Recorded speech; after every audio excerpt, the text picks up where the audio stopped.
Welcome to the Mayo Clinic Cardiovascular Continuing Medical Education Podcast. In collaboration with an educational content partner, National Dairy Council, a nonprofit dairy nutrition research and education organization that shares science-based information on dairy's nutritional benefits for health and wellness. Join us for this 3-part mini-series to discuss nutrition and cardiology and gain valuable insights that can be directly applied to your practice. Please visit usdairy.com/National Dairy Council for educational content relevant to the podcast series. Hello, everyone. My name is Dr. Kyla Lara Breidinger. I'm a preventive cardiologist here at the Mayo Clinic in Rochester, Minnesota. And it is my great pleasure to talk about full-fat dairy with Dr. Richard Bruno, who is a professor of human nutrition and principal investigator of the Diet and Cardiometabolic Health Laboratory. And he's also the director of the Bionutrition Core Laboratory at The Ohio State University. He has so much research when it comes to bioactive compounds that are found in foods and its relation to cardiometabolic health and longevity. His research also reconciles the equivocal evidence from observational studies on dairy foods by conducting randomized control trials. He has over 150 peer-reviewed research articles and book chapters, and he's delivered hundreds of presentations all across the world. And so it is my honor and privilege to introduce Dr. Bruno. Hi, how are you doing? I'm wonderful. Thank you, Kyla, for the invitation to be here today.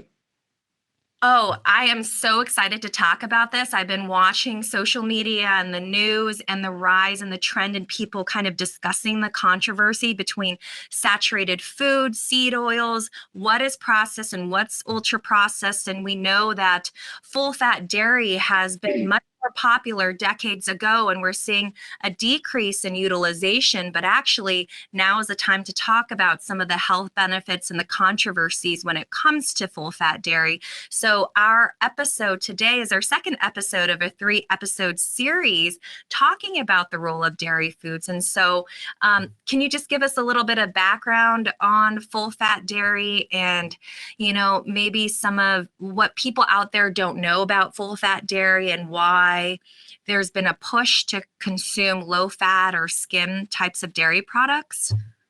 Sure. Where to begin? So many good tidbits to share with you today.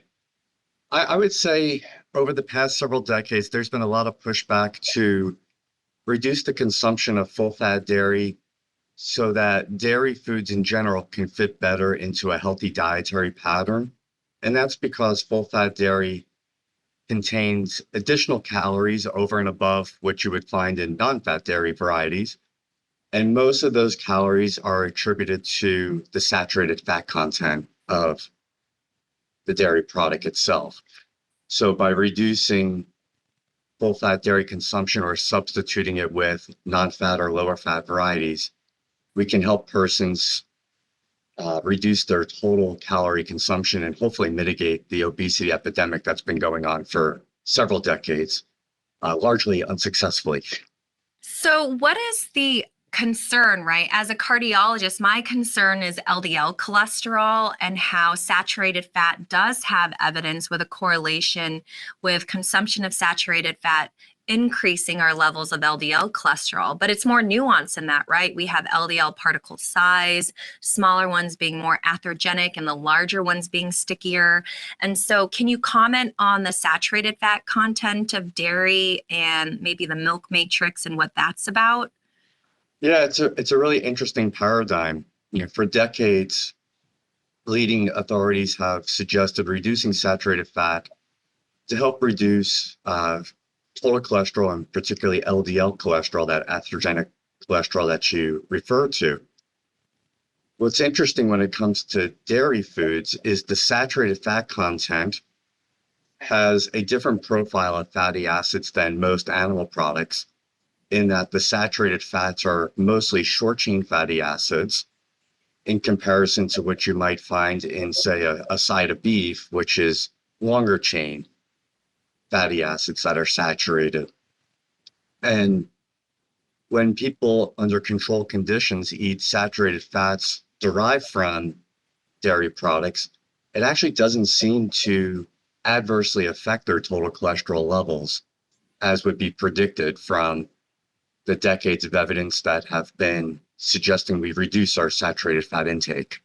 Yeah, and that's so interesting, right? And I've been doing a lot of literature reading too, and that the concept that dairy has so many fat-soluble vitamins that include things like vitamin C and vitamin D, that consumption of the saturated fat with these vitamins somehow reduce the absorption of these into the gut and different things like that. And so it's very interesting. And so tell us about some of the observational research studies that have been controversial, some pro full fat dairy, some against full fat dairy, but it also depends on what outcomes we're looking at: cardiometabolic disease, stroke, and cardiovascular disease. It can be very confusing for the audience listening to when some studies say it's good for you, some say it's neutral, and some say it's negative. My area of expertise is mostly in cardiometabolic health, so encompassing diabetes, prediabetes, metabolic syndrome, cardiovascular disease risk, atherosclerosis, and closely related disorders. Many of the observational studies are equivocal with regard to cardiometabolic risk because of the challenges in how these studies are conducted. They often rely on thousands of people to recall what they ate in the last year and fill in a survey that categorizes the foods that they ate, how much, how frequent, how big of a serving size, and then they're extrapolated to figure out daily consumption of these foods. Some studies will actually suggest that dairy foods, regardless of its fat content, reduce cardiovascular disease risk. Some actually suggest a small increase in CVD risk. Other studies that try to nuance whether or not people are consuming non-fat or full-fat varieties of dairy have similar equivocal outcomes, making it very confusing to educate the public of what they should do. And this is important to highlight because these observational studies are simply that. They're just an observation. They're not controlled trials. And they're only designed to try to find associations between a dietary factor and a health outcome, but not prove causality that diet causes a particular disorder. And that's where the research that I conduct comes in. My research team conducts randomized control trials, which allows us to establish causality for the benefits or potentially harms of bioactive food components in our diet. Yeah, and that's fantastic that we are taking some time to differentiate different types of research. And for those of you out there who don't know what a randomized clinical trial is, this is a specific type of study that you have a question in mind or a hypothesis, and then you randomly assign people into one group or the other group, and then you test that over a period of time looking for that specific outcome. So in that setting, there is a cause and effect of what you're testing. So in this instance, it could be dairy food. And so when observational studies are brought up, that can either be prospective or retrospective. And it's really just finding a group of people, a population of people, and then finding out what they ate over a certain time, and then trying to find an association like, I want to look at cancer in dairy, or I want to look at heart failure in dairy. And then they find these associations, but it's very difficult to then prove causality. It's an association, but an association does not mean cause and effect. They could have confounding other types of behaviors, right? People who eat full-fat dairy might have a poorer lifestyle or might have a healthier lifestyle, or they may be stressed or they may not be stressed. So there's all these different things that can affect the outcome. And so that's wonderful. And so, there's different observational studies that are larger, but all heterogeneous. And they kind of look at just the total intake and they bunch everything in like full-fat, low-fat dairy. But then can you talk a little bit about, obviously, there's the Pure study, which was the big farmer rural people. And then also there's a French cohort in France where we know it's very ad libitum. I've gone to France a handful of times and you cannot ask for an oat milk latte or a soy latte like they probably would just walk away from you, right? Everything is full fat, in France, and they have a prospective study out there. Can you tell us a little bit about what of other countries, and they're less consumed with the idea of abstaining from full fat dairy, and they have pretty good health outcomes.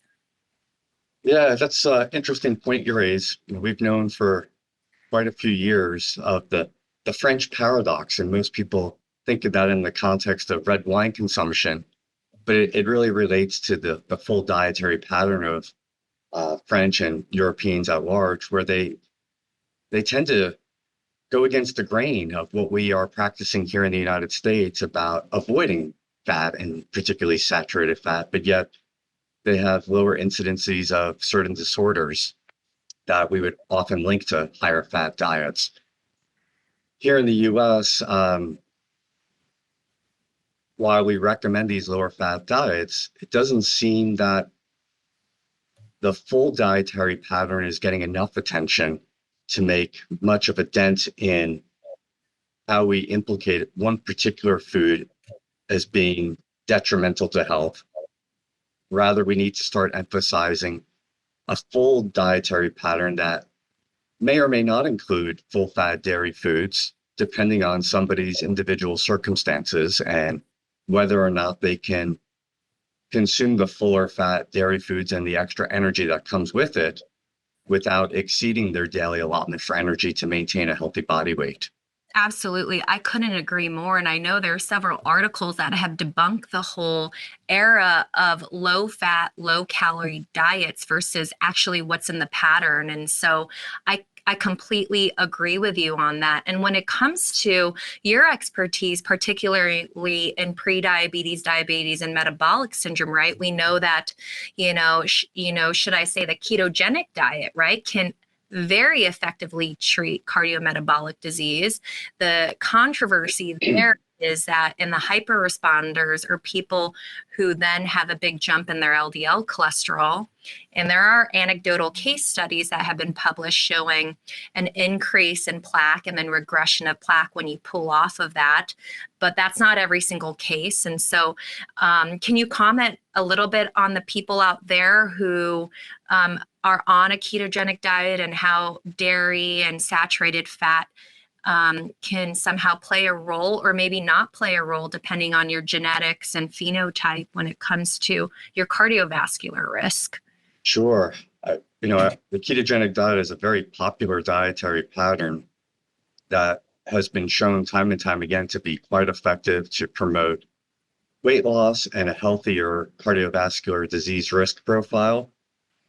What's really interesting about a ketogenic diet, despite the fact that a large percentage of a person's calories come from fat, they actually can show favorable reductions in cholesterol, triglycerides, and other cardiovascular health biomarkers that would suggest that they have higher risk of CVD, but those following the ketogenic diet actually have improvements in those various biomarkers. What's even more interesting about the ketogenic diet is when controlled research studies are conducted, putting people on a ketogenic diet, it actually seems that as you reintroduce carbohydrates while following a ketogenic diet, that's when you start to see increases in your circulating fats and cholesterol. Whereas in the absence of carbohydrate while following a ketogenic diet, those adverse biomarkers are not elevated. Oh, that's fascinating.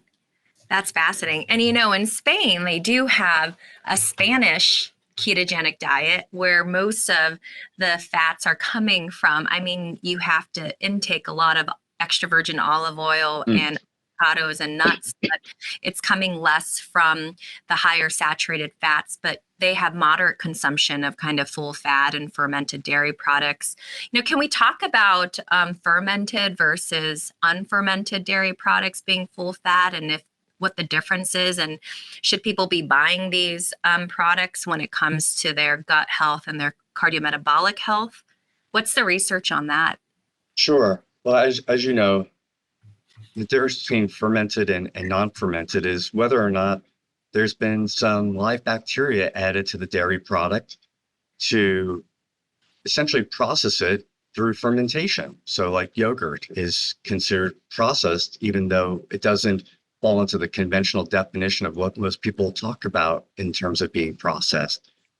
But the benefits of adding live bacteria cultures to certain dairy products to produce yogurt and cheese is that it not only changes the flavor profile, but can also alter some of the nutritional profile of the product. And it could also digest some of the sugars that sometimes give people some intolerance issues to lactose. I was just going to touch on the research surrounding fermented dairy foods is really in its infancy. Again, lots of epidemiological and observational studies on the topic. In large part, they point towards favorable benefits, but for every one study that shows a favorable outcome, there's certainly others that show a neutral outcome, making it very difficult to reconcile the true protective effects of these types of foods in a diet. I want to bring the viewers back to one of our last questions in this last couple minutes about the milk fat globular membrane and how that interacts with our cardiometabolic health. Can you talk a little bit more about that for all of us who don't know what that actually is? Yeah, it's not a word that's on the tip of most people's mouth, but the milk fat globular membrane is the major component of dairy fat. And when dairy milk is produced, it's naturally present in there from the cow making the milk. When we process milk to make it non-fat, most of that milk fat globule membrane is removed, which is important because there's lots of anti-inflammatory fats and proteins that are encompassing the milk fat globule membrane, as well as polar lipids that can have beneficial effects at the level of the gut that actually reduce absorption of cholesterol, has been shown through some controlled clinical trials. That's incredible. You said a couple words that are buzzing right now. Anti-inflammatory. We know that there is some evidence showing reductions in inflammatory biomarkers with full-fat dairy. And then you talked about the gut, and there's a lot of movement into having an anti-inflammatory diet to improve our gut microbiome, because we know that there's a huge connection and relationship between what we consume, what is absorbed, and the bacterial diversity that comes in the gut. So I think that's just fascinating. Do you have any comments on gut microbiome and anti-inflammatory and our, HSCRP, or our high sensitivity C-reactive protein that many of us out there know is a biomarker for inflammation, and we want to reduce that as much as possible because we know a pro-inflammatory state is what is associated with different cancers, food-related cancers, and cardiovascular disease and stroke and diabetes as well. You said it incredibly well, all these very important areas that are getting a lot of attention. As it relates to gut health in humans, the jury's still out on whether or not the milk fat globule membrane can reduce inflammation or improve the gut microbiome.